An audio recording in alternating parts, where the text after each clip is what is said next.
ఉషోదయం ప్రేమించు కాపరి ఉషా కిరణాలు ఉదయకాలపు వాక్య ధ్యానములకు మిమ్మల్ని ఆహ్వానిస్తున్నాం. ప్రార్థన. మా స్తుతులకు ఆధారభూతుడు అయిన పరమ తండ్రి, ఈ ఉదయకాల సమయానికి వందనములు స్తోత్రములు చెల్లించుకుంటున్నాం. తండ్రి, మమ్మల్ని ప్రేమించి నీ కృపనిచ్చి నాయన నీ యొక్క నాయన హస్తము చేత కాచి కాపాడి నడిపిస్తున్న విధానాన్ని బట్టి వందనాలు చెల్లించుకుంటున్నాం. ఈ ఉదయకాల సమయమున నీ వాక్యము చేత నాతోనూ మాతోనూ మాట్లాడు. వినగలిగిన చెవిని, గ్రహించుకునే హృదయాన్ని అనుగ్రహించి నీ వాక్యము చేత బలపరిచి నడిపించమని యేసు పరిశుద్ధ నామమున అడిగి వేడుకుంటున్నాను పరమ తండ్రి, ఆమేన్. ఈ ఉదయకాలపు వాక్య భాగము మార్కు సువార్త 7వ అధ్యాయము 14 మరియు 15 వచనములను చదువుకుందాం. మార్కు సువార్త 7వ అధ్యాయము 14 మరియు 15 వచనములు. అప్పుడు ఆయన జనసమూహమును మరలా తన యొద్దకు పిలిచి, మీరందరూ నా మాట విని గ్రహించుడి. వెలుపల నుండి లోపలికి పోయి మనిషిని అపవిత్రునిగా చేయగలిగినది ఏదియూ లేదు, కానీ లోపల నుండి బయలు వెళ్ళినవే మనిషిని అపవిత్రునిగా చేయనన్ను. మనము చదివిన వాక్య భాగంలో యేసు ప్రభు ఒక వ్యక్తి ఎలాగూ అపవిత్రపరచబడుచున్నాడు అన్న కార్యమును చాలా స్పష్టముగా జనులతో మాట్లాడటం చూడగలము. ఒక వ్యక్తి తాను భుజించే కార్యము తన కడుపులోకి వెళ్ళి అది జీర్ణమైన తర్వాత బయటికి వెళ్ళిపోతుంది, కానీ అతని హృదయములో నుండి బయలు వెళ్ళే కార్యములే అతని యొక్క జీవితమును పాడు చేస్తుంది, తన యొక్క పరిశుద్ధతను పాడు చేస్తుంది అన్న కార్యమును చాలా తేటగా చెప్పడం చూడగలము. ఆ కార్యము ఏవని 20వ వచనము నుండి మనం చదివినట్లయితే 20వ వచనం నుండి 23వ వచనం వరకు ఆ కార్యములను చాలా తేటగా రాసి ఉంచబడినది. అపవిత్రత, కాముకత్వము, శరీరాశ, దొంగతనము, నరహత్యలు, గర్వము, అసూయ, ఇలాంటి స్వభావములు ఒక వ్యక్తి హృదయంలో నుండి బయలు వెళ్ళినట్లయితే అది అతని యొక్క జీవితము ఎంత పాడైపోయినదో అని చూపిస్తుంది. దేవుని యొక్క ప్రేమ ఒక వ్యక్తిలో నిలబడినట్లయితే, ఒక వ్యక్తి యొక్క జీవితంలో నిలిచి ఉన్నట్లయితే అతనిలో ఈ స్వభావము ఉండదు. అనగా అతడు ఒకరిని చూసి ద్వేషించే వ్యక్తిగా ఉండడు, ఒకరిని అసూయతో చూసేవాడిగా ఉండడు, ప్రేమిస్తాడు. అతని యొక్క అవసరతల కోసము, అతని కోసము చింతించేవాడిగా ఉంటాడు. అతని ఎలాగూ సమస్యల నుండి బయటకు తీసుకొని రావాలని ప్రేమించి ఓదార్చి బలపరిచి అతన్ని నడిపించేవాడిగా ఉంటాడని దేవుని యొక్క వాక్యం సెలవిస్తుంది.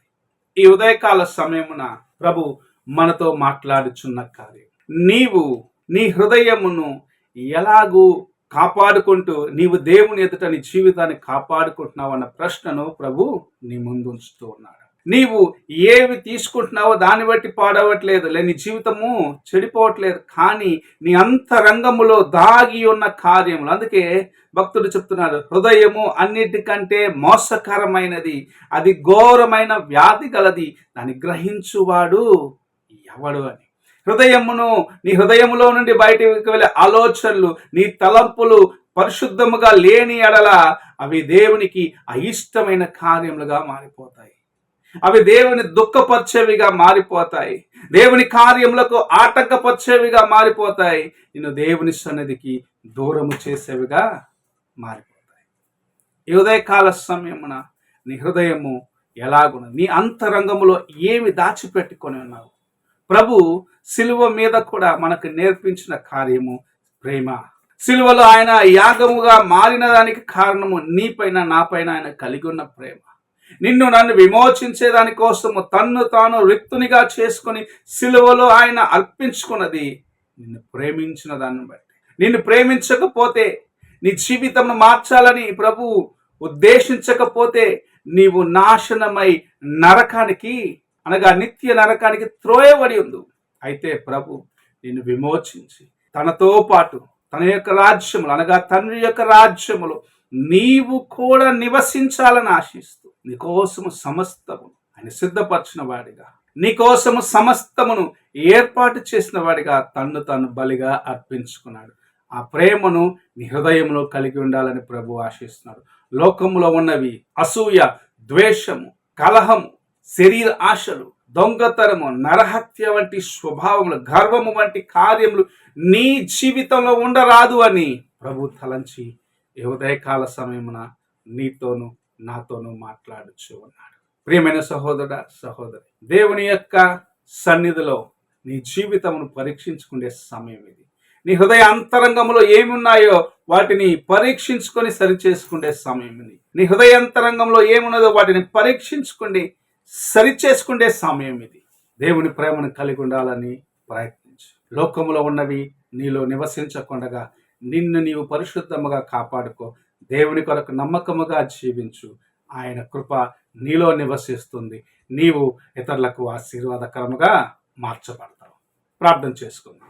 మమ్మల్ని మిక్కిలిగా ప్రేమిస్తున్న పరలోకపు తండ్రి, ఈ ప్రాతకాల సమయంలో నీవు మాకు ఇచ్చిన ఈ కొద్ది హెచ్చరికలను బట్టి వందనాలు యేసయ్యా. మా అంతరంగంలో ఉన్న కార్యములను పరీక్షించుకొని సరిచేసుకొని దేవా నీ వైపు చూసి నడిచే కృపను మాకు అనుగ్రహించమని, మా బలహీనతలను మా అంతరంగంలోనైనా ఉన్న ప్రతి కల్మషమును కడిగి శుద్ధి చేసి నీ వైపునైనా చూసేదానికి, నీ కృపను వేడుకునేదానికి దేవా నీ యొక్క సహాయం అనుగ్రహించమని, నీ ప్రేమతో నింపి నడిపించమని యేసు పరిశుద్ధ నామమున అడిగి వేడుకుంటున్నాను పరమ తండ్రి, ఆమేన్. తండ్రి అయిన దేవుని ప్రేమ, కుమారుడైన క్రీస్తు కృప, ఆదరణకర్త అయిన పరిశుద్ధాత్మక సహవాసము ఇప్పుడు ఎల్లప్పుడూ తోడై ఉండి సదాకాలము నడిపించును గాక.